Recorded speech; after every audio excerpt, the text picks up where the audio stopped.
to be giving something back to the National Health Service, because I've used it for many, many years, disabled from birth. It's just been nice to be able to give something back. It's a fantastic initiative which has had tremendous enthusiasm from service users and patients and professionals, deriving excellent benefit for the patients. You've got to be adaptable to change, that things come up as you go along and you need to be able to adapt to these changes. The main thing we've learned about our technology is that it's most effective when used in the community to improve the lives of older adults, particularly with a non-expert, so somebody who doesn't have a specific expertise in fall prevention. We've involved people and patients as much as we could do, but we need to do that even more so in the next iteration and the next phase of any project that we take on.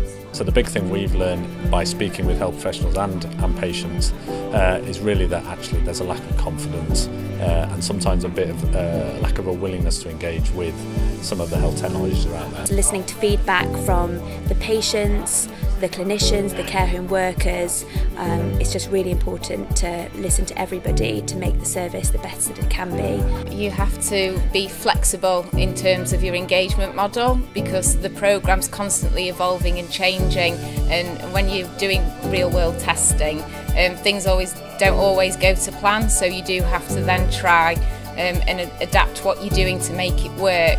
It's definitely been about the people. Technology is important, but in terms of making this work, it has been about goodwill, energy, time commitment, and a leap of faith at times from people being involved in this programme.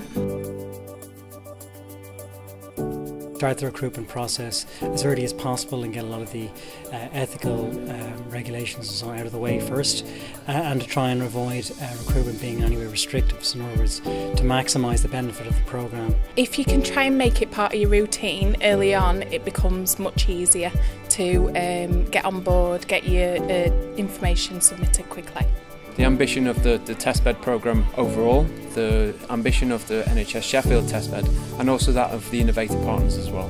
The ambition really needs to be measured in terms to make sure that we get the value out of the projects and programmes that we do. It's all a matter of teamwork, so you have to make sure that everybody understands their role and responsibilities. If they don't have a dedicated engagement role in the programme, then it's unlikely to have much of an impact.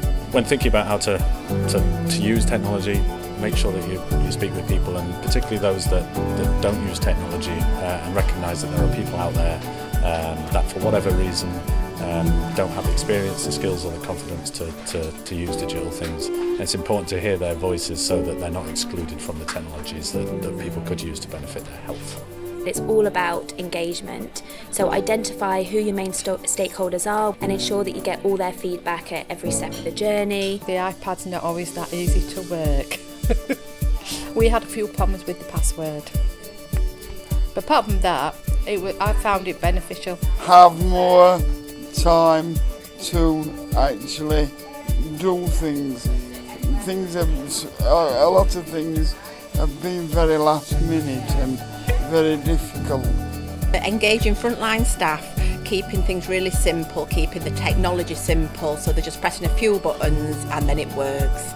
I think in the longer run this is a very rich source of data which would provide significant improvement to our healthcare service delivery and improvements. So yeah, let's go for it. Innovation is not linear. It's not about going from A to B. There are so many twists and turns, and you've got to be prepared to manage those twists and turns, navigate them, and I guess if you do kind of fail, it's about failing forwards and learning from that.